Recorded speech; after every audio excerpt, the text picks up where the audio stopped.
एक समय की बात है, एक बूढ़ा किसान थे। वह किसान दिन रात मेहनत करते थे।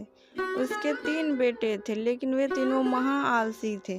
वे तीनों सिर्फ खाना और सोना इतना ही जानते थे। किसान उनसे तंग हो चुका था। एक दिन किसान ने कहा, उठो बेटा, कितना सोओगे? जिंदगी सिर्फ सोने से ही नहीं चलता है। जिंदगी जीने के लिए कमाना पड़ता है और काम करना पड़ता है। मैं इतना बूढ़ा हो चुका हूँ, फिर भी दिन रात खेतों में काम करता हूँ, लेकिन तुम लोग मेरी जरा से भी मदद नहीं करते हो। तभी उनका बड़ा बेटा जगा और बोला, पिताजी, आप काम करने के लिए हैं तो हम काम क्यों करें? हम तीनों तो भी आराम करेंगे। जब तक आप काम कर रहे हैं तब तक कोई तो आराम करने के लिए चाहिए ना। और वैसे भी सब जब काम ही करेंगे तो आराम कौन करेंगे? हमें आराम करने दीजिए। तो किसान ने कहा, हाँ ठीक है, तुम लोग एक दिन पछताओगे। जितना मर्जी अपना चलाना है चलाओ, मैं जा रहा हूँ खेत।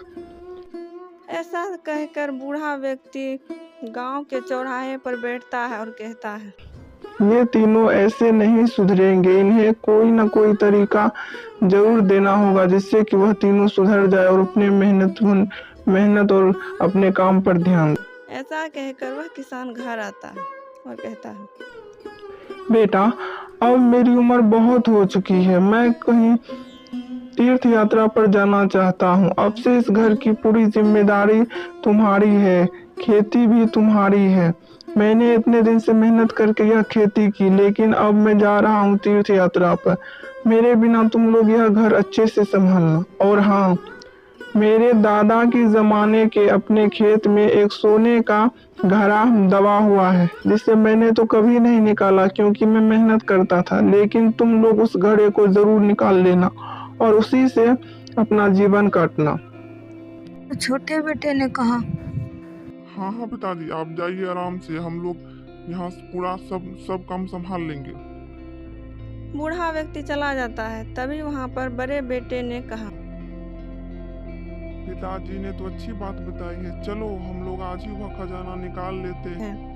ऐसा कहकर वह तीनों खेत जाते हैं। वे तीनों पूरा मेहनत करके पूरा खेत को कोड़ देते हैं, लेकिन खजाना कहीं नहीं निकलता है। तो छोटे भाई ने कहा, भैया, हमने तो इतना मेहनत किया लेकिन हमारा सारा मेहनत बर्बाद हो गया। हमें खजाना तो कहीं नहीं मिला। तो बड़े भाई ने कहा, छोटे, परेशान मत हो, हमारी मेहनत व्यर्थ नहीं जाएगी। हमें जब तक खजाना नहीं मिला है तब तक हम इसमें कुछ बीज बो सकते हैं। हो सकता है फसल तैयार हो जाए। ऐसा कहकर तीनों भाई उसमें कुछ बीज बो देते हैं। देखते ही देखते उसमें फसल उगाती है। और एक दिन बड़ा भाई कहता है, देखो, हमारी मेहनत व्यर्थ नहीं हुई। हमने जो बीज बोए हैं, आज बारिश और पानी के कारण देखो हमारी फसल कितनी अच्छी हो चुकी है। देखते ही देखते फसल कट गई और तीनों भाई ने उस फसल को बेच दिए। वाह, तुम तीनों की मेहनत रंग लाई। ये देखो, सोने सी कीमत मिली है तुम्हारी फसल की। तुम्हारी फसल बहुत ही अच्छी है। मैंने सुना था कि तुम तीनों बहुत आलसी हो, लेकिन अब तुम मेहनती हो चुके हो। तो बड़े भाई ने कहा, हाँ, हम लोग समझ चुके हैं कि असली सोना यही है और यही असली खजाना है। हम लोग मेहनत नहीं करते थे, लेकिन अब हम मेहनत की कीमत समझ गए हैं। और वे पैसे लेकर घर आते हैं तो देखते हैं कि उनके पिताजी आ चुके हैं। तो पिताजी कहते हैं, बेटा, मैंने पूरा तीर्थ स्थान कर लिया। अब मैं घर आ चुका हूँ।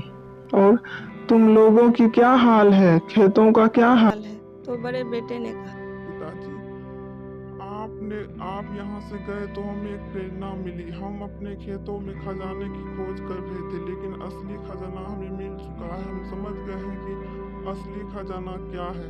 असली खजाना हमारी फसल है, जिसे हमने कभी ध्यान नहीं दिया। और अब हम तीनों अच्छे से मेहनत करके इस खजाने की और आगे बढ़ाएंगे। यह सब आप ही की कृपा से संभव हो पाया है। तो उस किसान ने कहा, बेटा, मैं बहुत खुश हूँ कि तुम लोग अब मेहनती हो चुके हो, समझदार हो चुके हो, अपने आलसपने से दूर हो चुके हो। मैं बहुत खुश हूँ। बेटा, मैंने झूठ कहा था कि खेतों में खजाना है। खेतों में कोई खजाना नहीं है। मैंने तो तुम लोगों को मेहनती बनाने के लिए ऐसा कहा था, और मेरी यह झूठ सच साबित हो गई। और तुम लोग अब समझ चुके हो कि असली खजाना खेत में ही मेहनत करने से होता है। तो मंझले बेटे ने बेटे ने कहा, पिताजी, आपने एक झूठ कहा, उससे हम तीनों की जिंदगी बदल गई है।